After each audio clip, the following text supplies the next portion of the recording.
Hi, welcome to Umesh Chandra Police Academy. This is Kadam Ramesh, faculty in history. My dear students, రాబోయేటువంటి మన తెలంగాణ ఆంధ్రప్రదేశ్ రెండు రాష్ట్రాలలో police ఉద్యోగాలు కావాలనుకునేటువంటి ప్రతి ఒక్క విద్యార్థులు ఎంతో సుదూర ప్రాంతాల నుంచి వెళ్ళి కొత్త నోటిఫికేషన్ ఎదురు చూస్తున్నటువంటి వాళ్ళందరూ కూడా ఒక చక్కని అవకాశం ఉమేష్ చంద్ర పోలీస్ అకాడమీలో విద్యార్థులందరినీ కూడా ఎంతో మందిని కూడా ఆఫీసర్లుగా తీర్చిదిద్దినటువంటి ఆర్గనైజేషన్లో మనకు ఉమేష్ చంద్ర పోలీస్ అకాడమీ ఒకటి. ఈ రాబోతున్నటువంటి కొత్త నోటిఫికేషన్లలో కొత్త బ్యాచ్ తోటి ప్రారంభం కాబోతున్నది కాబట్టి ఖచ్చితంగా మీ యొక్క అడ్మిషన్ను స్వీకరించి ప్రిపరేషన్ను స్టార్ట్ చేస్తే చాలా బాగుంటుంది మిత్రులారా. ఎందుకంటే ప్రిపరేషన్ అనేటువంటిది కొద్దిసేపట్లలో కొద్ది రోజుల్లో జరిగేటువంటిది కాదు.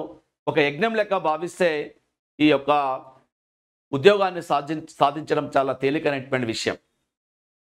సో ఇక్కడ ఉమేష్ చంద్ర పోలీస్ అకాడమీలో పనిచేస్తున్నటువంటి ఉపన్యాసక బృందం, దీన్ని నిర్వహిస్తున్నటువంటి డైరెక్టర్ కొండవీటి అంజుబాబు అపారమైనటువంటి అనుభవంతో ఎంతోమంది విద్యార్థులలో ఒక ఉత్తేజాన్ని నింపి వాళ్ళందరినీ ప్రభుత్వ ఉద్యోగాల్లో తీర్చిదిద్దినటువంటి వాళ్ళు కాబట్టి ఖచ్చితంగా మీరు ఈ వచ్చే నోటిఫికేషన్లో ఉద్యోగాలు కావాలంటే త్వరగా వచ్చి మీ అడ్మిషన్ స్వీకరించి మీరు తరగతులలో మీ యొక్క ప్రావీణ్యతను సంపాదించుకోండి. ఓకే, స్థాపన కాలం నుంచి ఎంతోమంది విద్యార్థులను తీర్చిదిద్దినటువంటి ఆర్గనైజేషన్ మన ఉమేష్ చంద్ర పోలీస్ అకాడమీ. పోటీకి తగ్గట్టుగా క్వశ్చన్ పేపర్లను విశ్లేషణ చేస్తూ ఎప్పటికప్పుడు ప్రతి ఆదివారం కూడా గ్రాండ్ టెస్ట్లను నిర్వహిస్తూ ప్రతిరోజు కూడా సబ్జెక్టు ఓరియంటేషన్లో డిస్కషన్ జరుగుతూ మీ యొక్క డౌట్స్ ఏవైతే ఉన్నాయో వాటిని అన్నింటిని కూడా నివృత్తి చేస్తూ నాన్ మ్యాథ్స్ విద్యార్థులపైన ప్రత్యేకమైనటువంటి శ్రద్ధ వహిస్తూ చక్కగా బోధన జరిపేటువంటి విద్యాసంస్థ ఇన్స్టిట్యూటు మన Umesh Chandra police academy. Okay my dear students, ఇప్పుడు మనం చెప్పుకోబోయేటువంటి యొక్క సిరీస్లో క్వశ్చన్ డిస్కషన్లో ఓల్డ్లో అంటే గతంలో మన యొక్క పోలీసు తెలంగాణ ఆంధ్రప్రదేశ్ రెండు రాష్ట్రాలలో అడిగినటువంటి ఎవరైతే ఎక్స్పర్ట్స్ అనేటువంటి ఎగ్జామినేషన్స్ ఉన్నాయో అక్కడి నుంచి తీసుకోబడ్డటువంటి క్వశ్చన్స్ మన అన్నీ కూడా దీంట్లో మీరు మంచిగా అనాలిసిస్ చేసుకుంటా చక్కగా నోట్స్ ప్రిపేర్ చేసుకోండి నేను ఇచ్చేటువంటి సబ్జెక్టులో. Right my dear students, question number 1, in which year the IndiGo revolution started in Bengal? బెంగాల్లో నీలిమందు విప్లవం అనేటువంటిది ఏ సంవత్సరంలో ప్రారంభమైందని అంటున్నారు. In which year the IndiGo revolution started in Bengal? Option చూసుకోండి. 1859 to 1860s, 1860, 61, 1851, 59, none of these. చూడండి మిత్రులారా, బెంగాల్ రాష్ట్రంలో అంటే బ్రిటిష్ వాళ్ళకు హయాంలో ఇండిగో రెవల్యూషన్కు వ్యతిరేకంగా నీలిమందు పంటకు వ్యతిరేకంగా బెంగాల్ రాష్ట్రంలో పెద్ద ఎత్తున ఉద్యమాలు జరిగినాయి. మనం కంటెంట్లో క్లాస్ రూమ్లో మనం డిస్కస్ చేస్తున్నాం. బ్రిటిష్ వాళ్లకు వ్యతిరేకంగా జరుగుతున్నటువంటి గిరిజన తిరుగుబాట్లు, బెంగాలీ తిరుగుబాట్లు, సన్యాసుల తిరుగుబాట్లు, ఎన్నో రకాలైనటువంటి సివిల్ తిరుగుబాట్లు, మిలిటరీ తిరుగుబాట్లు అనేటువంటి జరుగుతూ ఉన్నాయి. అందులో ఇండిగో రెవల్యూషన్ అనేటువంటిది కూడా స్టార్ట్ అయింది.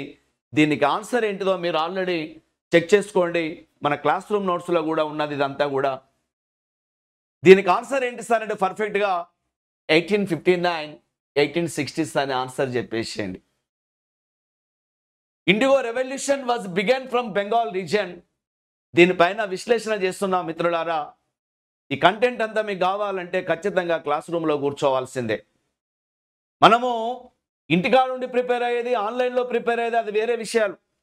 కానీ డైరెక్ట్గా ఇన్స్టిట్యూట్కి వచ్చి నేర్చుకుంటే అపారమైనటువంటి జ్ఞానం అనేటువంటిది వస్తున్నది స్టూడెంట్స్. చూడండి, ఇక్కడ 1859వ సంవత్సరంలో 60 సంవత్సరాలలో బెంగాల్ రాష్ట్రంలో ఈ నీలిమందును బ్రిటిష్ వాళ్ళు ఇంట్రడ్యూస్ చేసి అవసరం లేని అన్నెసెసరీ క్రాప్ అయినటువంటి ఇండిగో పంటను మన వాళ్ళ చేత పండింపజేస్తున్నారు. మేము పండించాం ఈ పంట అని చెప్పేసి ఉద్యమాలు చేస్తున్నారు. ఈ ఉద్యమ విధానాన్ని గురించి దీనబంధు మిత్ర అనేటువంటి వాడు ఒక అద్భుతమైనటువంటి బుక్ రాసిండు స్టూడెంట్స్, మీకు అందరికి కూడా తెలుసు.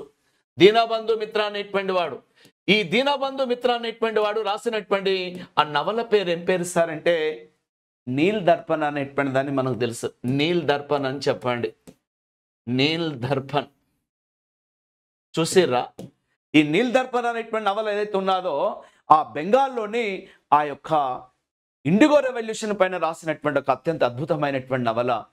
దీన్ని అత్యంత అద్భుతంగా రంగరించాడు దీనబంధు మిత్ర అనేటువంటి వాడు. This informations are known from the text of the novel of the Dinabandhu Mitra's Nil Darpan అనేటువంటి దాన్ని మీరు ఖచ్చితంగా చెప్పేసేయండి. ఇది మన సబ్ ఇన్స్పెక్టర్లో అడుగుతూ ఉంటాడు క్వశ్చన్. ఓకేనా? Right dear students, question number 2.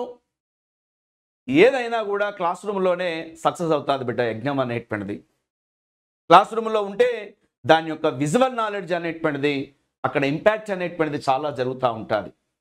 So ఇక్కడ ఈ ప్రిపరేషన్ అనేటువంటిది ఖచ్చితంగా సిస్టమేటిక్గా జరగాలంటే ఆఫ్లైన్లోనే మీ యొక్క విద్యా విధానం అనేటువంటి కొనసాగాలి. చూడండి ఇక్కడ క్వశ్చన్ చూడండి. Who was the Governor General that established the statistical number of the census in India in which year? In the year 1871. So తెలుగులో ఏమున్నది? 1871వ సంవత్సరంలో భారతదేశంలో జనాభా లెక్కల కోసం గణాంకాల శాఖ దాన్ని స్థాపించినటువంటి గవర్నర్ జనరల్ ఎవరని అడుగుతున్నాడు.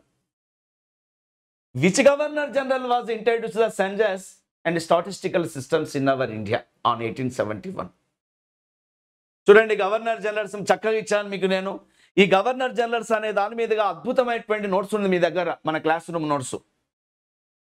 ఒక్కొక్క గవర్నర్ జనరల్ విలియం డ్రెక్ కాంచి మొదలు పెడితే, రాబర్ట్ క్లైవ్ కాంచి మొదలు పెడితే, వారన్ హేస్టింగ్స్ అనేటువంటి వాని కాంచి మొదలు పెడితే లార్డ్ మౌంట్ బాటన్ వరకు almost all governor generals informations మొత్తం కూడా మన క్లాస్ రూమ్లో ఉన్నది. ఉమేష్ చంద్ర పోలీస్ అకాడమీ మన తరగతి గదుల్లో. సో ఇక్కడ దీనికి మీరు ఆన్సర్ కనుక మనం ఒక సిస్టమేటిక్గా చెప్తే చూడండి ఒకసారి. Lord Elgin, lord Mayo, lord Dalhousie, Hardinge 2. Answer చేయండి మిత్రులారా. 1871-72వ సంవత్సరాలలో భారతదేశంలో గణాంక లెక్కలు, జనాభా లెక్కల కోసమై ఈ స్టాటిస్టికల్ గణాంక శాఖను ఏర్పాటు చేసినటువంటి గవర్నర్ జనరల్గా ఎవరిని పిలుస్తున్నారు సార్ అంటే answer will be goes to lord Mayo. Lord Elgin కాదు బిడ్డ, లార్డ్ హార్డింజ్ 2 అనేటువంటి వాడు 1911లో రాజధానిని కలకత్తా నుంచి ఢిల్లీకి మార్చాడు. ఈయన ప్రత్యేకత ఏంటి సార్ అంటే డ్యూరింగ్ హిజ్ పీరియడ్ ఆ వందే మాతర ఉద్యమ సందర్భంగా అద్భుతమైనటువంటి పోరాట ఘట్టాలనేటువంటి జరుగుతూ ఉన్నాయి. ఆ వందే మాతర ఉద్యమ సందర్భంగా బెంగాల్ విభజన రద్దు చేసినటువంటి గవర్నర్ జనరల్ హార్డింజ్ 2 అనేటువంటి వాడు. లార్డ్ డలౌసీ ఎవరు సార్ అంటే భారతదేశంలో విడో రీమ్యారేజ్ యాక్ట్ను చేసిండు, రైల్వేని ఇంట్రడ్యూస్ చేసిండు. ఈయన ప్రత్యేకత ఏంటి సార్ అంటే మన ఆన్సర్ ఎవరంటే లార్డ్ మేయో అనేటువంటి వాడిని చెప్పండి మిత్రులారా. ఇది ఖచ్చితంగా అడుగుతాడు.